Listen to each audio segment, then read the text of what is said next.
세상 교육과 기독교 교육, 하나님의 교육에 대해서 비교해서, 원래 비교가 돼야지. 여러분, 제 키가 큰 것 같아요, 작은 것 같아요? 그거 작은 사람들에 비하면 크지만, 제가 춘천에 어떤 목사님 만났더니 제가 이렇게 너무 왜소한 거예요. 그래서 목사님께 키가 크냐 했더니 그래봤자 180밖에 안 되는데 근데도 180 앞에 서면 나는 그냥 굉장히 작아요. 그것처럼 세상 교육과 기독교 교육도 비교를 해야만이 어떤 것이 좋은 교육인가를 알 수가 있습니다. 교육이란 것은 뭐냐? 인간이 삶을 영위하는 데 필요한 모든 행위를 가르치고 배우는 과정이 교육이다라고 말할 수 있습니다. 그리고 교육은 인간 형성의 과정이고 사회 개조의 수단이다라고 말할 수 있습니다. 바람직한 인간을 형성하여 개인 생활, 가정 생활, 사회 생활에서 보다 행복하고 가치 있는 나날을 보내게 하고 나아가 사회 발전을 꾀하는 것이 교육이다라고 말할 수 있습니다. 서양에서도 교육이라는 것은 어린아이가 가지고 있는 천품과 개성을 밖으로 끄집어내는 것을 교육이라고 합니다. 사람 속에 잠재적인 게 있거든요. 천품이 있고 또 개성이 있어요. 이것을 잠자고 있는 것을 끄집어내는 것이 교육이고, 또한 그 가능성을 바람직한 방향으로, 올바른 방향으로 끄집어 올린다는 의미를 가지고 있는 것이 바로 교육이다라고 말할 수 있습니다. 동서양을 막론하고 교육의 뜻은 내부의 자연적 성장의 힘과 외부 영향력과의 합력에 의해서 성립되는 인간 형성의 작용을 말하고 있고요. 타고난 그대로의 인간을 바탕으로 해서 참되고 가치 있는 인간으로 이루어 보려는 작용으로 인식하고 있습니다. 교육에 대해서 많은 전문가들이 그 교육의 정의를 내렸습니다만 도덕적 인격적인 면에서 중시한 칸트라는 철학자는 교육은 인간을 인간답게 형성하는 작용, 인간을 인간답게 만드는 작용이 교육이다라고 정의를 내린 바 있습니다. 교육의 이론은 다양하지만 이 시간에는 두 분류, 다양하게 하면 헛갈리고 복잡해지니까 두 가지로 말씀을 드리고자 하는 것이 바로 세상 교육과 기독교 교육입니다. 그러면 첫 번째로 세상 교육을 논하려고 합니다. 먼저 읽었던 빌립보서 3장 8절 말씀, 우리 빌립보서 3장 8절 말씀을 우리 같이 한번 읽어 보겠습니다. 시작. 또한 모든 것을 해로 여김은 내 주 그리스도 예수를 아는 지식이 가장 고상하기 때문이라. 내가 그를 위하여 모든 것을 잃어버리고 배설물로 여김은 그리스도를 얻고라고 했습니다. 자, 사도 바울은 예수님 당시에 세계 최고의 학문을 배운 사람이에요. 세계 최고 학문. 가말리엘의 문화생으로서 그 당시에 가말리엘이 최고 교수인데 그분의 제자입니다. 최고의 학문을 배운 거예요. 요즘 말하자면 서울대 수석 제자입니다. 하버드대 나온 사람과 같은 것입니다. 그런 자가 최고의 학문을 배웠다고 해서 그가 세상이 좋아지는 것은 아닙니다.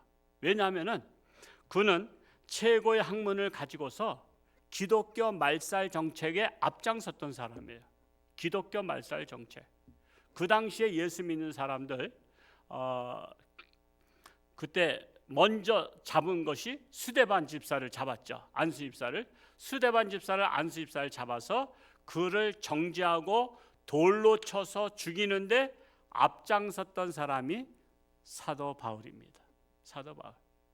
세계적인 최고의 학문을 배웠어도 그게 소용이 없어요. 그 사람의 교육관, 가치관에 따라서 기독교는 폐악된 종교라고 생각하고 기독교를 없애는 게 내가 최고 학문을 배운 사람의 사명이다. 이렇게 생각하고 기독교 말살 정책을 쓴 것입니다. 그런데 그가 살아계신 예수님을 만났죠. 다메섹 도상에서 다메섹에 그리스도인들이 있다는 소식을 듣고서는 공문을 받아가지고 그들을 다 일망타진, 기독교인들을 일망타진하려고 그가 가다가 다메섹 도상, 즉 길거리에서 예수님을 만납니다.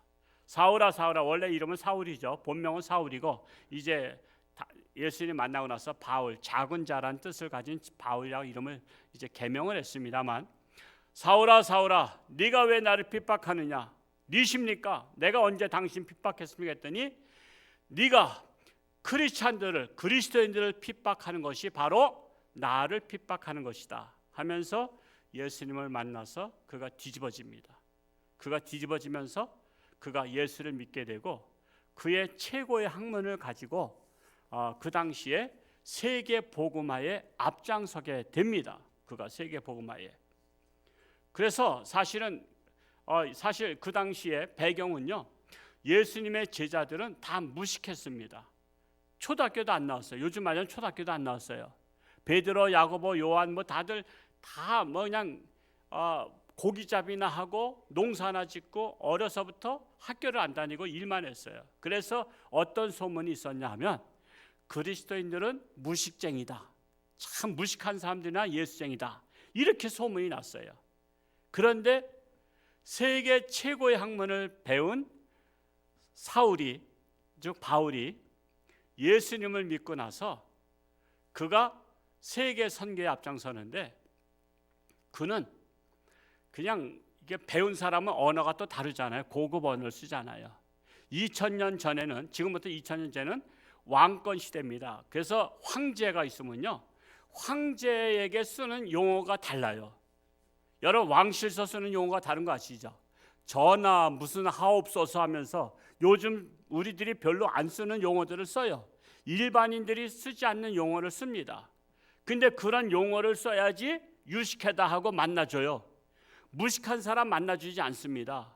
그런데 사도 바울이 최고의 학문을 배운 사람이기 때문에 황제 앞에서도 얼마든지 유식한 말을 쓸 수 있는 사람이에요. 왕 앞에서도, 헤로드 왕 앞에서도, 총독 앞에서도 그는 철학과 과학과 모든 것을 배운 사람이기 때문에 쩍쩍서를 썼단 말이에요. 그래서 그 당시에 기독교를 인식을 바꾸는데 노력을 한 사람이에요. 역할을 한 사람이에요. 뭐냐면 아까 말씀드렸죠? 기독교는 무식한 종교다. 기독교는 무식한 종교라고 생각했는데 사도 바울이 예수님을 만나서 변화받으니까 그가 유식한 언어로 기독교를 전하니까, 아니 소문에는 기독교는 무식하다 그랬는데 저 바울은 우리보다 유식하네, 우리보다 훨씬 더 문자를 쓰네, 고급 언어를 쓰네 하면서 기독교는 무식한 종교가 아니라는 그 인식을 변화시킨 게 사도 바울이에요. 그럼에도 불구하고 그가 예수님을 만나고 나서 보니까 빌립보서 3장 8절에 아까 고백했듯이 나의 세상 학문은 예수 그리스도를 아는 지식에 비하다면 배설물과 같다. 배설물. 여러분, 이 시간에 지금 이제 배설물이라고 했지만 이게 다른 말로 뭐예요? 속으로 얘기하세요. 배설물. 내가 세상에서 배운 최고의 학문은 예수 그리스도를 아는 지식에 비한다면 배설물로 여기너라. 여러분, 화장실에서 배설물을 보시는데 혹시 내 몸속에서 나온 것이라 아깝고 미련해서 물을 내리기 전에 그래도 마지막으로 헤어지는데 잘가 하고서는 이렇게 인사하시는 분, 우리는 이제 영원히 헤어져야 돼, 참 슬프다 하면서 잘가라이 하면서 그러고 나서 물을 내리시는 분, 아니면 악수까지 하시는 분, 우리 아무도 없어. 배설물은 내 몸에서 나왔지만 더럽기 때문에 우린 쳐다보지도 않아. 그냥 미련 없이 물을 내려. 다시 두 번 다시 보고 싶지 않아. 지금 사도 바울이 그렇게 생각한 거예요. 세상 학문, 세상 교육은 예수 그리스도를 아는, 즉 기독교 지식에 의한다면 배설물과 같이 천지 차이다, 이렇게 고백을 한 거예요. 이 고백을 만약에 무식한 사람이 했다면 안 먹히죠. 왜? 당신은 말이야 배우지도 못한 사람이 최고의 학문의 가치가 얼마인지도 모르면서 그따위 소리 하냐 그럴 거야. 그런데 그 당시에 누구도 넘볼 수 없는 최고의 학문을 가진 사람이 그렇게 말했기 때문에 그 말을 다 인식하게 된 거예요. 세상 교육은 그 시대에 따라서 지향하는 목적과 목표가 다를 수가 있습니다. 올바른 가치관을 가진 사람들이 교육을 이끌어가면 올바른 교육을 통해서 올바른 세상을 만들지만, 왜곡된 가치관을 가진 사람들이 나라를 이끌어가고 교육을 이끌어간다면 왜곡된 가치관을 가진 사람들을 양성해내는 거예요. 그러므로 이 세상의 교육을 평가하자면 세상 교육에 대해서 다양한 평가가 있지만 그냥 짧은 시간에 대략 세 가지로 평가를 해보겠습니다. 첫 번째로, 이 시대의 세상 교육은 왜곡된 교육을 가르치고 있다라는 것입니다. 왜곡된 교육을 가르치고 있는 시대다. 현재 우리나라는 잘못된 역사관을 가진 교과서로 학생들을 가르치기 때문에 국정교과서의 논쟁이 지금 끊임없이 이어지고 있습니다. 지금 우리가 강원도에 살고 우리가 지금 오로지 생업에 종사하고 내가 하는 일에 열심히 하다 보니까 지금 세상 돌아가는 일을 모르고 있어요. 그런데 지금 우리나라의 이 국정교과서가 역사를 왜곡한 교과서를 지금 만들어서 학생들한테 가르쳐서 왜곡된 지식인을 대량 양성시키려고 하고 있어요. 그래서 우리가 얼마 전에 기론평 교수님 초청해서 세미나 했었죠. 왜곡된 역사를 지금 만드는 거예요. 모든 거짓말 역사를 가르치는 거예요. 거짓말 역사. 너무 기가 막힌 거예요. 여러분, 우리나라뿐만 아니에요. 다른 나라도 왜곡된 사람들이 지도자가 되면요, 그 비근한 예로 일본과 독일을 들 수 있어요. 자, 일본은 그릇된 역사를 가르쳐요. 왜곡된 역사. 즉, 일본서는 다른 나라를 침략하고 우리나라를 침략하고 우리나라 위안부들을 데려다가 그들의 성 놀이개로다 삼았고 착취했다는 것을 가르칠까요? 안 가르칠까요? 지금 안 가르치잖아요. 이게 바로 역사의 왜곡이에요. 역사라는 것은 객관적으로 잘했든 못했든 반면교사 삼기 위해서 그대로 적시해야 되는데, 자기 나라의 수치스러운 역사는 다 감춰버렸어요. 그리고 세계에 기여했던 것만 가르쳐. 그냥 좋은 것만 가르치다 보니까 자기 나라가 잘못된 것이 하나도 없는 줄 알아. 그래서 뻔뻔하게 사는 거예요. 그래서 일본이 역사 왜곡을 가르치죠. 근데 또 독일은 달라요. 독일은 있는 그대로 가르쳐야 된다. 여러분, 히틀러가 얼마나 사람을 많이 죽였어요? 그 독일이잖아요. 독일. 우리 선조가 많은 세계 전쟁을 일으키면서 많은 사람을 핍박했고 산채로 다 죽여버렸어요. 그것을 있는 그대로 가르쳐. 왜?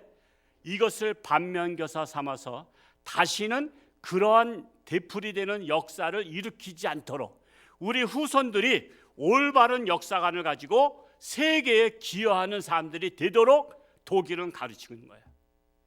이게 정상적인 교육이야. 그래서 독일은 지금도 미움받지 않아. 지금은 독일을 지금 세계가 지금 끌어안고 있는데, 우리의 이웃나라 일본에 대해서는 아직도 그 앙금이 있어. 왜? 거짓말하니까, 숨기니까. 그리고 뻔뻔스럽게 그런 일이 없었다고 말하니까 얄미운 거야. 그래서 우리나라가 아직까지도 친일 논쟁이 일어나고 있는 것입니다. 이것에 대해서 우리가 생각해 봐야 돼요. 이것처럼 우리나라도 마찬가지예요. 우리나라도 교육이라는 것은 편향된 이념을 떠나서 객관성을 가진 교육을 가르쳐야 함에도 불구하고 이념을 가진 교육자들이 주관적인 교육을 통해서 자신이 의도하는 인간을 집단 양상시키려고 하고 있는 거예요. 이렇게 왜곡된 교육을 받고 자란 학생들이 어른이 되면 이 세상을 왜곡된 시각으로 바라보기 때문에 올바른 것을 잘못됐다고 평가하는 거예요. 그리고 잘못된 것을 잘했다고 평가하는 거예요. 이런 가치관의 혼란의 시대에 도래했습니다. 여러분, 중국의 역사를 보면요, 원래는 중국이 황제 시대가 지났고 청나라가 멸망하고 나서 장개석이 정권을 잡았죠. 장개석 총통이 정권을 잡고 자유민주주의를 만들었지만, 그러나 모택동이 일어났죠. 무엇을 통해서? 문화혁명, 문화대혁명을 통해서 일어나서 많은 젊은이들을 현혹시켰어요. 그래서 장개석을 대만으로 몰아내고 문화혁명을 통해서 중국을 공산화시켰어요. 그런데 거기에서는 역사 왜곡을 많이 가르쳤어요. 지금까지 우리가 이렇게 못 사는 것은 지식인들 때문이다. 지식인들은 일하지 않고 노동자들이 열심히 일한 것을 착취해서 지식인들은 그냥 편하게 먹고 살았다. 그러니까 우리나라를 망하게 만든 것은, 어렵게 만든 것은 지식인들이기 때문에 지식인들을 잡아 죽여야 된다. 그래서 문화혁명이라는 이름으로 지식인들을 다 잡아다가 죽창으로 찔러 죽이고 다 죽인 거예요. 교수들을, 교사들을, 그런 정신적 지주들을 죽여버렸어요. 얘들이 다 노동자들의 착취해서 일도 안 하고 살았다 이거야. 그냥 지식을 무시한 거야, 지식을. 또 한 가지는 뭐죠? 노동자들이 이렇게 어렵게 사는 것은 부자들이 노동자가 일한 것을 착취했기 때문에, 부자들 때문에 여러분들이 못 사는 것이다라는 교육을 시켰어요. 그래서 젊은 사람들이, 가난한 사람들이 분노가 일어난 거야, 분노. 그래서 각 동네마다 부잣집을 쳐들어간 거야. 부잣집을 쳐들어가서 부자를 끌어내가지고 그 마을 공동 마당에서 이 부자 때문에 우리가 못 먹고 못 살았다. 그러니까 이 부자를 쳐 죽이고 이 집안의 재산을 우리가 분배하자. 그러니까 많은 사람들이 그 말에 현혹해서 부자들을 다 죽인 거예요.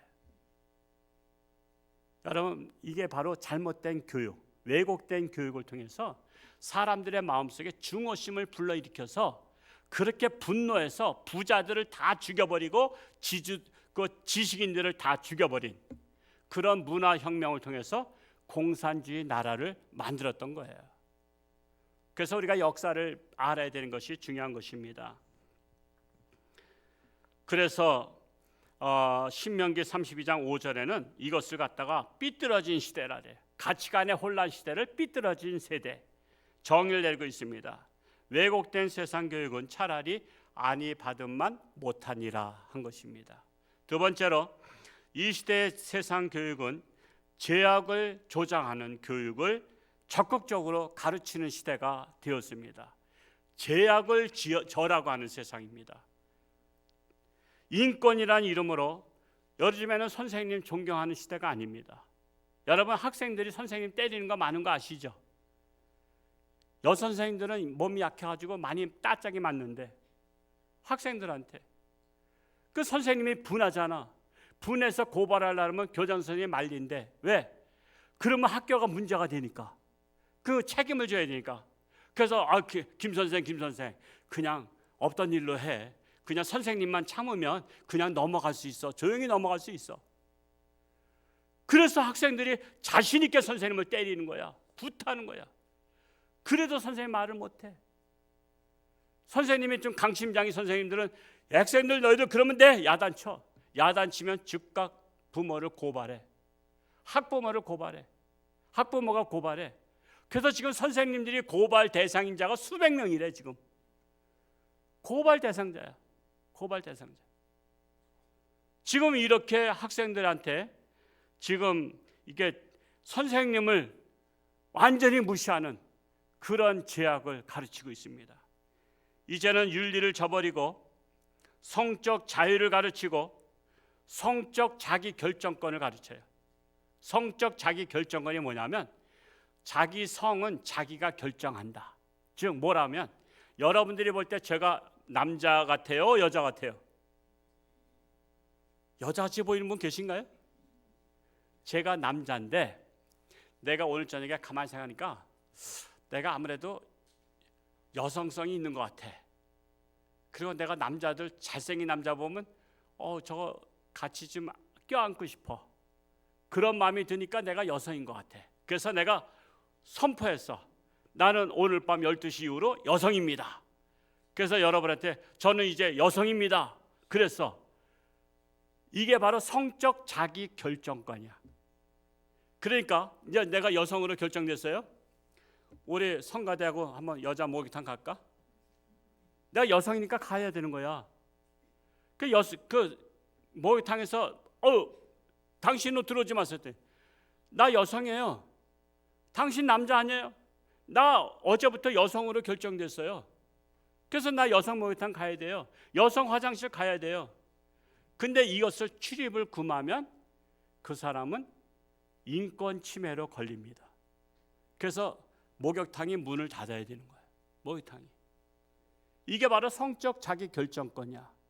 지금 이것이 우리나라가 그렇게 만들려고 지금 이것이 결의되기, 국회에서 통과되기 일보 직전이야. 일보 직전. 이것이 통과되면 이제는 내가 여자다 하면 여자고 남자다 하면 남자야. 거세를 안 해도 상관이 없어. 그냥 자기 결정권이야. 이것이 바로 성경에 위배되는 거예요. 성경에는 동성애를 제약시하는데 지금 이런 법이 우리나라에서 결정이 되면 앞으로 학생들한테는 이제 너희들이 알아서 성적으로 결정을 해라 이런 거야. 선생님 전 여자인데 아니야 넌 여자라고 착각하고 있는 거야. 넌 남자일 수도 있어. 잘 생각해봐. 너 남자 같은 성격이 있지. 너 남들하고 잘 싸우잖아. 내가 볼 때는 너 남자 같은데 그래요? 그럼 난 남자 할까? 그럼 남자 되는 거야. 이런 교육을 학교에서 의무교육을 가르쳐야 돼요. 의무적으로. 이걸 가르치지 않으면 선생님이 문제가 돼요. 지금 우리나라 교육의 세상 교육이 지금 여기까지 와 있습니다. 여기까지 와 있어요. 여러분은 이것을 잘 모르시잖아요. 지금 저를 통해서 들으시죠? 이게 황당하죠? 거짓말 같잖아요. 말도 되지 않는 소리잖아요. 지금 이것 때문에 지금 우리 기독교가 싸우고 있는 거예요. 지금 이것 때문에 지금 싸우는 거예요. 지금 이런 법이 통과되지 않도록 세상 악법이 통과되지 않도록 지금 싸우고 있는 중이에요.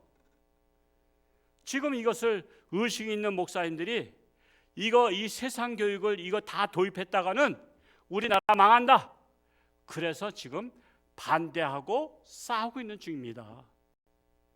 제가 이 강단에서 예치인데 세상 사람들은 그래요. 목사는 저 홍천장교 목사는 정치 설교하는 정치 설교가 아니라 윤리 설교예요. 이건 비윤리적인 일이에요. 성적 자기 결정권은 비윤리적인 일이에요. 하나님께서 남자와 여자를 창조하셨어요.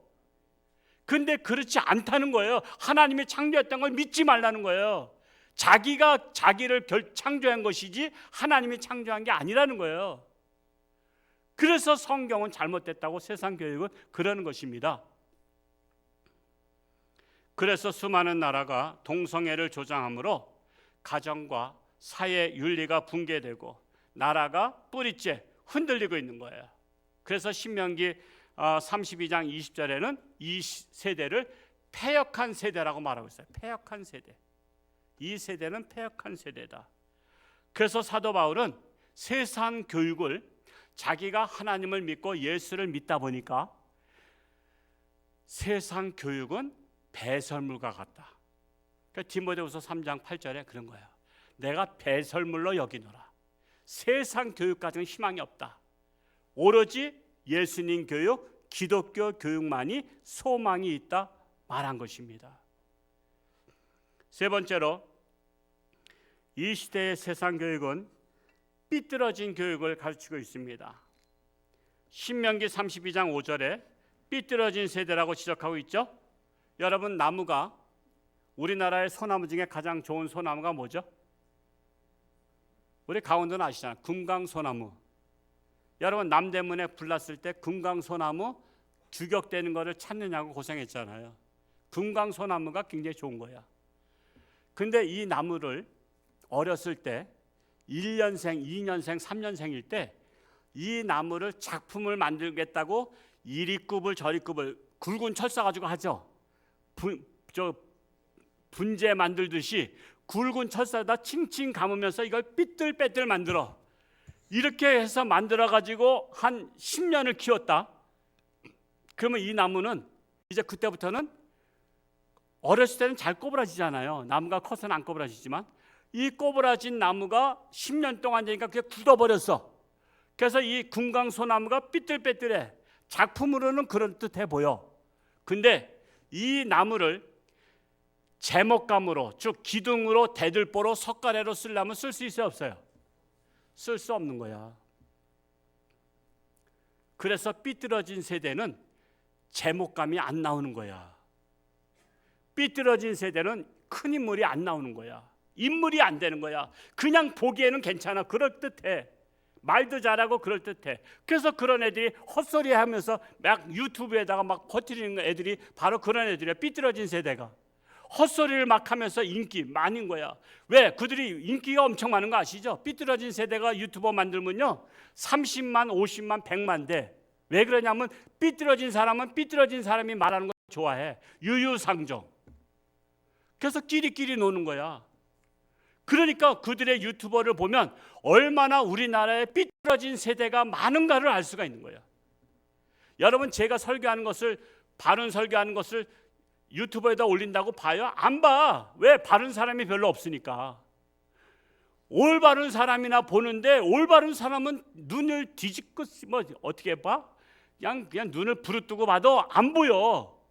근데 삐뚤어진 사람이 막 헛소리를 삐약 그러면 거기에는 그냥 들러붙어 가지고 여기 뭔가 들을 만한 얘기 있다고 거기에는 막 그냥 10만, 20만, 30만, 40만, 50만 막 올라가는 거야. 그만큼 그 유튜브를 보면 우리나라 이 젊은 세대가 얼마나 삐뚤어졌는가를 우리가 유추해 볼 수가 있습니다. 그래서 왜곡된 역사 교육은 아니 가르치만 못한 교육이에요. 이념에 따라 역사 교육을 가르치고 있어요.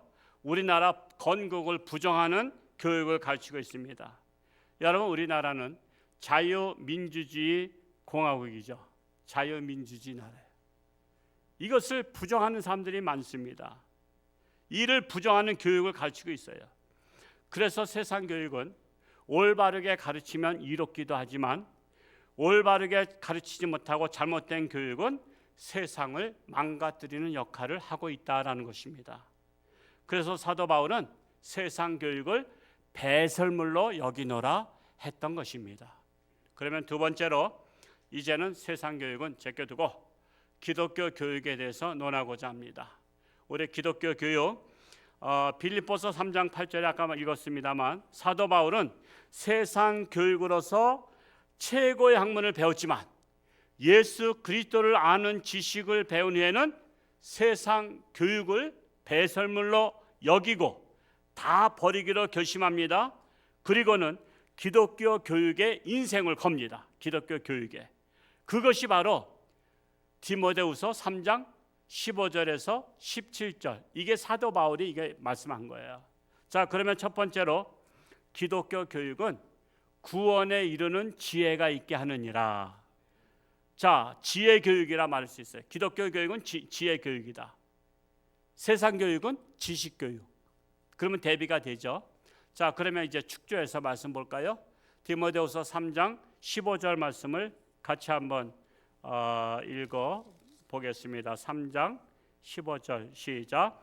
또 어려서부터 성경을 알았나니 성경은 능히 너로 하여금 그리스도 예수 안에 있는 믿음으로 말미암아 구원에 이르는 지혜가 있게 하느니라. 자, 세상 교육은 지식 교육이지만 기독교 교육은 지혜를 가르치는 교육이에요. 지혜란 사물의 이치를 빨리 깨닫고 사물을 정확하게 처리하는 정신적 능력을 말합니다. 뿐만 아니라 옳고 그름을 분별하는 마음의 작용을 지혜라고 말합니다. 지식적으로는 기독교인들보다 세상 사람들이 월등하게 높을 수가 있어요. 세상 사람들 중에 우리나라에서 그래도 자타가 다 공인하는 서울대학교 최고의 학문이에요.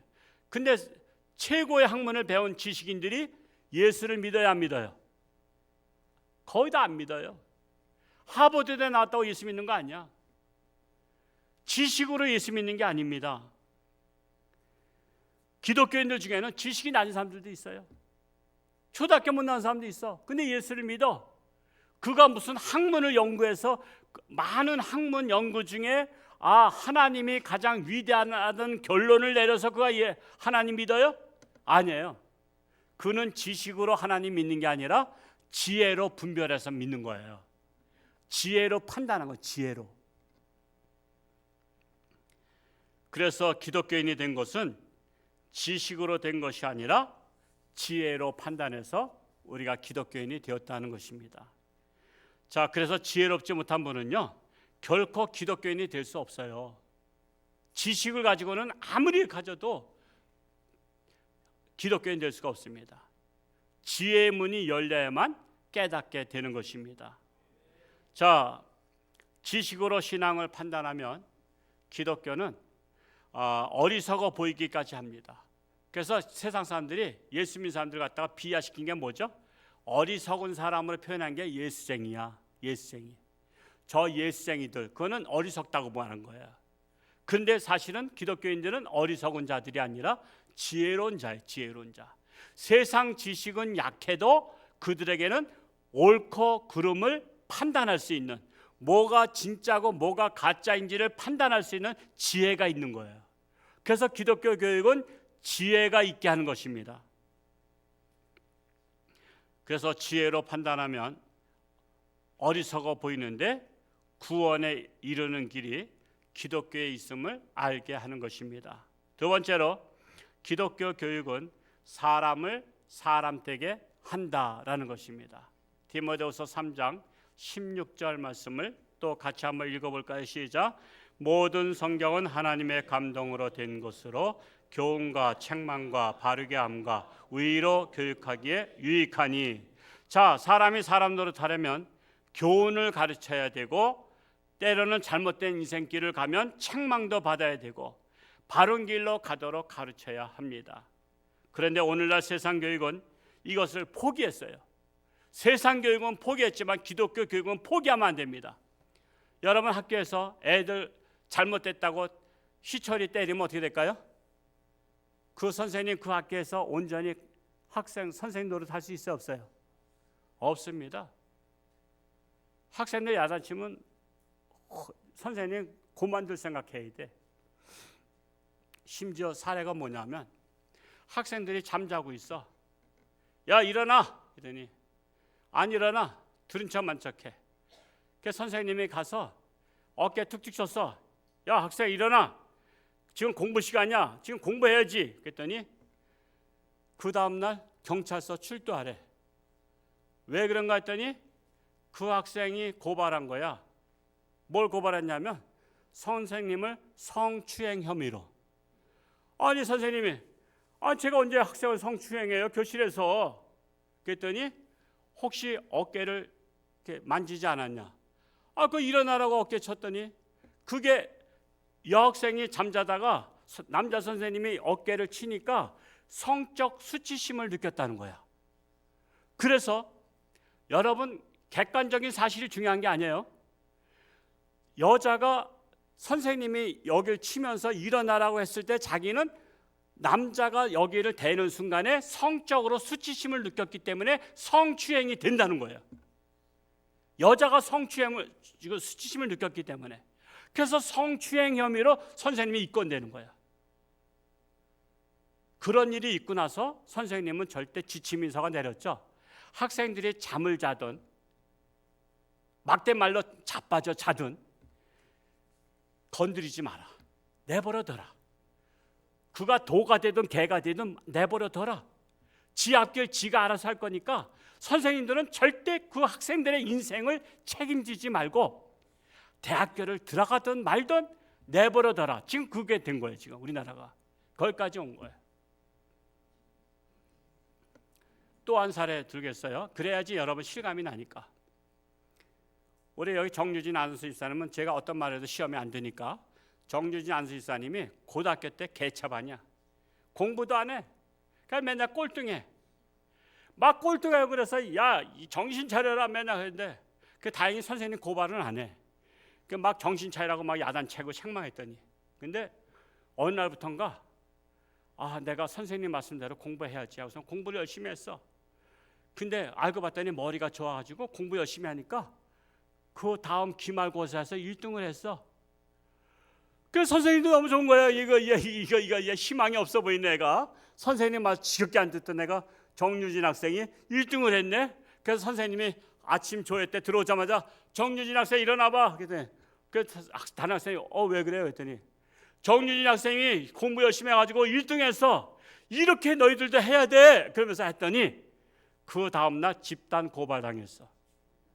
왜 고발당한지 아세요? 정유진 학생만 편애해서 칭찬을 한 것이 공부 못하는 우리들을 소외시키고 마음에 상처를 줬다는 거야. 그래서 선생님을 고발합니다고 공부 못한 학생들이 집단적으로 고발을 한 거야. 그래서 학교 지침은 어느 학생이든 뭘 잘하든 칭찬하지 마라. 이게 지침이에요. 칭찬하지 마라. 칭찬하면 고발당해요. 다른 학생들로부터 칭찬받을 일이 없는 애로부터 나를 소외시켰다, 나를 왕따시켰다, 나를 무시했다, 나를 상처 줬다. 그래서 이것이 바로 인권의 제소가 된 거예요.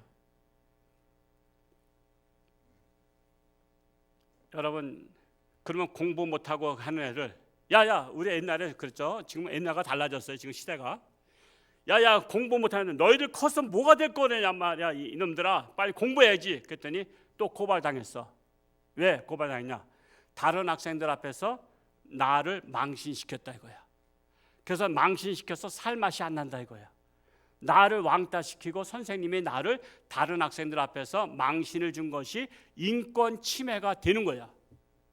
지금 우리나라 교육이 여기까지 왔어요. 저한테는 이런 저한테 계속 와요. 지금 인권위원회에서 제가 악법 대응 본부장으로 있기 때문에 지금 독소 조항들을 계속 와요. 이것들을 빨리 퍼뜨려서 지금 올바른 교육을 시켜야 된다라고 끊임없이 저한테 오는데 저도 이거 퍼뜨린 게 한계가 있어요. 그래서 강원도 18개 시군 회장들한테만 이걸 보내고 있는 중이에요. 그 18개 시군 회장님이 이것을 각 시군마다 전파라고 하고 있는데 그분들도 또 별로 신경 안 쓰셔. 거의 다. 지금 오늘날 이렇게 세상 교육은 이렇게 사람을 사람 되게 하지 못하게 하고 있습니다. 그런데 기독교 교육은 뭐요? 교훈도 받아야 되고 책망도 받아야 되고 바른 길로 가도록 인도하는 거예요. 그래서 사람다운 사람이 되려면 지금 세상 교육은 포기했어요. 그래서 많은 가정들이 의식이 있는 가정은 홈스쿨링을 해요. 학교를 보내면 망가진다고 홈스쿨링을 해서 집에서 가르쳐요. 집에서 교육을 시켜. 학교 가면 다 버린다고.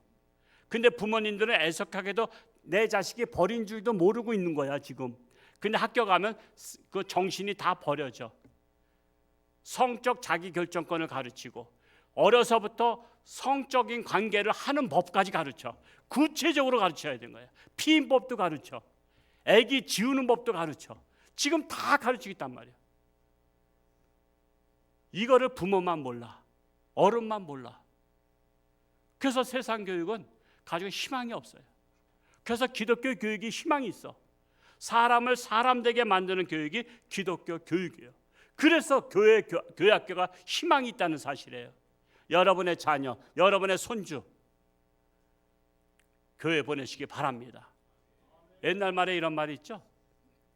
손주가 할아버지 품에 앉아서 할아버지 수염을 잡아당기니까 이 귀여운 손주 너 손주가 수염 잡아당기니까 별로 아프지도 않아. 근데 또 손주가 또 앉아가지고 수염도 잡아당기면서 할아버지 뺨딱 때려. 귀여운 거, 귀여운 거. 손주가 때리니까 무슨 이렇게 가려운데 굵어지는 것 같아. 근데 이 손주가 생각하기를 우리 할아버지는 수염을 잡아당겨주고 뺨을 때리면 좋아하시는구나. 그래서 내가 효도해야지. 그래서 얘가 커서도 할아버지 품에 앉아가지고 수염을 콱콱 잡아당기고 뺨을 때리는 거야. 여러분 그렇게 되면 어떻게 되죠? 이건 교육이 잘못된 거야. 갓난아기 때는 이해가 돼. 근데 의식을 알기 시작해서부터는 그래서는 안 된다라는 바른 교육을 시켜야 되잖아. 그래서 3살적 버릇이 여든까지 간다고 말하고 있는 거예요. 마지막으로 한 가지 하고 마치겠습니다. 기독교 교육은 온전한 사람이 되게 하는 교육이다. 디모데후서 3장 17절 말씀을 같이 읽어보겠습니다. 시작. 이는 하나님의 사람으로 온전하게 하며 모든 선한 일을 행할 능력을 갖추게 하려 함이라. 세상 교육은 온전한 사람이 되게 하지 못합니다. 삐뚤어진 사람 되게 합니다. 세상 교육을 통해서 부귀영화를 누리는 데 목적을 두고 출세하는 데 목적을 삼아요. 그래서 여러분 지금 대학을 나오고 좋은 대학 나오라는 이유가 뭐죠? 야 이놈아 너 좋은 대학 나와야 좋은 데 취직하지, 그거 아니에요. 우리나라는 무슨 좋은 대학을 나와서 나라를 이바지하고 세계를 이바지하는 그런 이상이 없어. 제가 어렸을 때 너의 소원이 무엇이냐, 국민학교 때 이런 거 다 했을 때 제일 많이 나온 게 대통령, 그리고 나라를 지키겠다는 장군, 무슨 국방부 장관, 또 그런 경제장관, 국무총리 이런 게 많이 나오는데 지금은 그런 거 안 나와. 대통령 꿈 없어. 장관 꿈 없어. 나라 지키겠다는 꿈이 없어. 오로지 좋은 직장 들어가는 게 꿈이야. 이게 바로 온전하지 못한 사람이야. 제가 언제나 한번 얘기했지만 수년 전에 청소년들한테 앙케이트 조사를 했어요. 너는 장래에 뭐가 되고 싶으냐 했을 때 1위가 뭐가 나온지 아세요? 나는 빌딩을 사서 매달 월세 받아서 그거 갖고 먹고 사는 것이 꿈이라는 것이 1위가 됐어요. 우리나라 청소년의 꿈이 건물 하나 사가지고 거기서 월세 받아 먹고 늘 컴퓨터 게임이나 하면서 먹고 놀고 놀러 다니는 게 꿈이야. 충격받았어요. 충격받아서 제가 쓰러질까 하다가 쓰러지면 또 뇌진탕 일어날까 봐 안 쓰러졌지만 내가 그때부터 가슴이 아픈 거야. 우리나라 청소년들의 꿈이 건물주가 돼가지고 월세 받아 먹고 사는 게 우리나라 꿈이라니까. 이게 바로 오늘날 한국 교육의 현실이에요. 애들 꿈이 없어요. 내가 공부 열심히 해서 내가 나라에 이바지하겠다, 우리나라를 정말 올바른 세상 만들겠다, 이런 꿈을 가진 사람을 찾기 어려워요. 근데 하나님의 말씀은, 교육은 사람을 온전한 사람이 되게 하는 거예요. 온전한 사람이 돼서 선한 일을 행할 능력을 갖추게 하는 거예요. 그래서 온전한 사람이 돼야 선한 일을 해요. 온전한 사람이 되지 않으면 늘 남의 것을 사기치고 남의 것을 뺏어 먹으려고 하는 그런 사람으로 전락하는 거야. 그래서 우리나라 사기꾼이 많은 거야. 온전한 교육을 못 시켰기 때문에 늘 남의 것을 뺏어서 한탕 해가지고 나만 잘 먹고 잘 살자고 하는 사람들이 거의 다 주류를 이루고 있는 거야. 그래서 많이 배워도 소용없어요. 기독교 교육을 배우지 않으면 소용없어요. 지금 장관들이나 이 높은 사람들 다 청문회 하는 거 보세요. 다 그 사람들 다 빼돌린 거 다 나오잖아. 감췄던 거 다 나오잖아.